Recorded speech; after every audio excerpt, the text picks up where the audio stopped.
बिहार में इन दिनों mob lynching की घटनाएं बढ़ गई है, खास करके धर्म विशेष के लोगों को टारगेट करके मॉब लिंचिंग की जा रही है। इस पर आपका आयोग अब किस तरह से काम करेगा?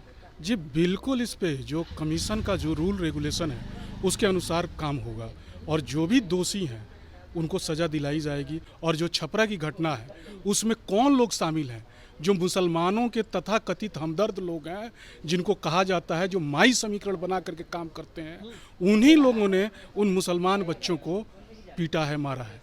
आज सरकार ने मुझे भी ये मौका दिया है कि मैं अल्पसंख्यक आयोग के एक रुकन की हैसियत से मैं काम करूं और मैं उम्मीद रखता हूं कि सारी चीज़ें जो हैं जो पाइपलाइन में थी वो सारी चीज़ें बेहतर से आ गई। तो बड़ी एक लंबे अरसे से ये पोस्ट खाली था और इसको फुलफिल करना सरकार की जिम्मेदारी थी और किया।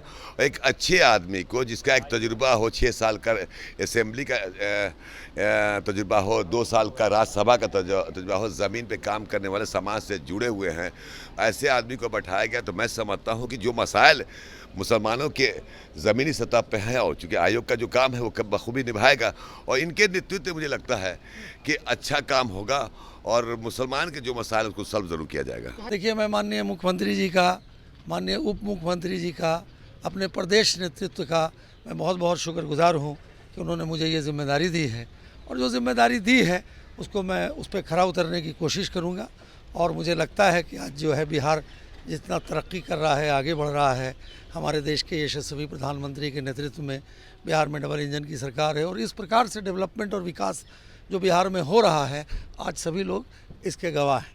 आज सरकार ने मुझे भी ये मौका दिया है कि मैं अल्पसंख्यक आयोग के एक रुकन की हैसियत से मैं काम करूं और मैं उम्मीद रखता हूं कि सारी चीज़ें जो हैं जो पाइपलाइन में थी वो सारी चीज़ें बेहतर से आ गई। तो बड़ी जिम्मेदारी है, इससे आप खुश हैं या फिर काम थोड़ी बढ़ गई है?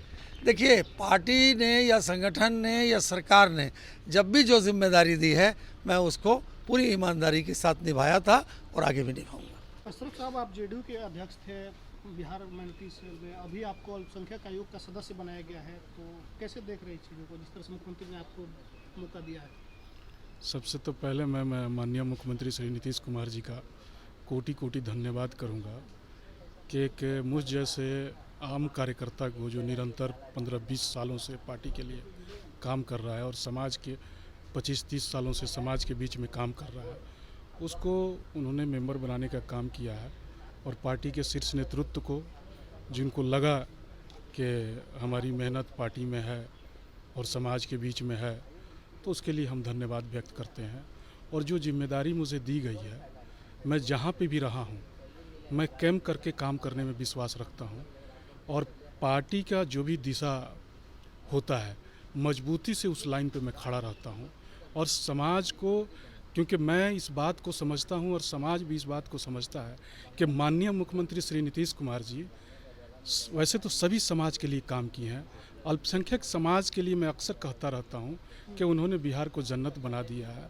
और वो जो कोई भी काम करते हैं किसी भी समाज के लिए करते हैं, उनके हित के लिए काम करते हैं। बिहार में इन दिनों मॉब लिंचिंग की घटनाएं बढ़ गई है, खास करके धर्म विशेष के लोगों को टारगेट करके मॉब लिंचिंग की जा रही है। इस पर आपका आयोग अब किस तरह से काम करेगा? जी बिल्कुल, इस पे जो कमीशन का जो रूल रेगुलेशन है उसके अनुसार काम होगा और जो भी दोषी हैं उनको सज़ा दिलाई जाएगी। वैसे भी सरकार इसके लिए एकदम बिल्कुल तत्पर है, आपने देखा होगा। पर मैं ये आपके माध्यम से कहना चाहता हूँ कि अल्पसंख्यक समाज को इस बात को समझना चाहिए कि इन दोनों मॉब लिंचिंग जैसी घटनाएं, मैं मॉब लिंचिंग नहीं कर रहा हूँ, जो घटनाएं घटी हैं नवादा की और जो छपरा की घटना है, उसमें कौन लोग शामिल हैं, जो मुसलमानों के तथाकथित हमदर्द लोग हैं, जिनको कहा जाता है जो माई समीकरण बना करके काम करते हैं, उन्हीं लोगों ने उन मुसलमान बच्चों को पीटा है, मारा है। और इस पर सरकार जो है, प्रशासन उस पर काम कर रही है। तो अब छपरा के जो मॉब लिंचिंग हुई है उस पर जो दोषी है उनको सजा दिलाने के लिए काम बिल्कुल 100%। उसमें देखिए कुर्की जब्ती का वो नोटिस चस्पा कर दिया है, 4-5 लोगों को गिरफ्तार किया है और कुछ जो मुख्य आरोपी था वो स्वतः इतना दबाव बनाया गया कि सरेंडर किया है। तो मैं आपके माध्यम से अल्पसंख्यक समाज के लोगों को यकीन दिलाना चाहता हूं कि माननीय मुख्यमंत्री श्री नीतीश कुमार जी जो आपके साथ हमेशा आपके लिए खड़े रहे हैं और आगे भी खड़े रहेंगे और किसी तरह की बात से डरने की ज़रूरत नहीं है। और किसी भी बहकाव में आने की ज़रूरत नहीं है। नीतीश कुमार जी जितनी ज़रूरत माननीय मुख्यमंत्री श्री नीतीश कुमार जी को बिहार की उसकी सत्ता की नहीं है, उससे ज़्यादा ज़रूरत है शोषित वंचित अल्पसंख्यक समाज के लोगों को कि माननीय मुख्यमंत्री जी यहाँ की सत्ता संभालते रहें और बिहार यूं ही तरक्की करता रहे। सदस्य के रूप में आपको भेजा गया यहाँ पर, कितनी बड़ी जिम्मेवारी मान रहे हैं? हम आपके चैनल को बधाई देते हैं और हमारे मुख्यमंत्री एनडीए के आदरणीय नीतीश कुमार जी के नेतृत्व में बिहार का लगातार विकास हो रहा है। उस विकास की एक कड़ी हम लोग हैं कि जैसे कार्यकर्ता ज़मीनी कार्यकर्ता ऐसे लोगों को पार्टी ने, भारतीय जनता पार्टी, आदरणीय सम्राट चौधरी जी, हमारे आदरणीय विजय सिन्हा जी, प्रदेश अध्यक्ष आदरणीय दिलीप जायसवाल जी और अपने तमाम नेताओं का, खासतौर से आदरणीय मुख्यमंत्री और आदरणीय प्रधानमंत्री जी का शुक्रिया अदा करता हूं कि मुझ जैसे कार्यकर्ता को सम्मानित किया है। हम लोग बढ़िया से इस सरकार को, एक बड़ी जिम्मेवारी है पूरे बिहार में, लगातार अल्पसंख्यक पर जहाँ तहाँ खबरें तरह तरह से आती हैं, कैसे निपटिएगा इन चीज़ों से? कुछ हैं उसके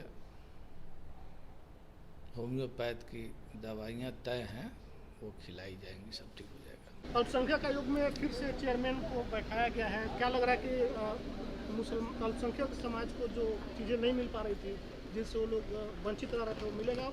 देखिए, एक लंबे अरसे से ये पोस्ट खाली था और इसको फुलफिल करना सरकार की जिम्मेदारी थी और किया।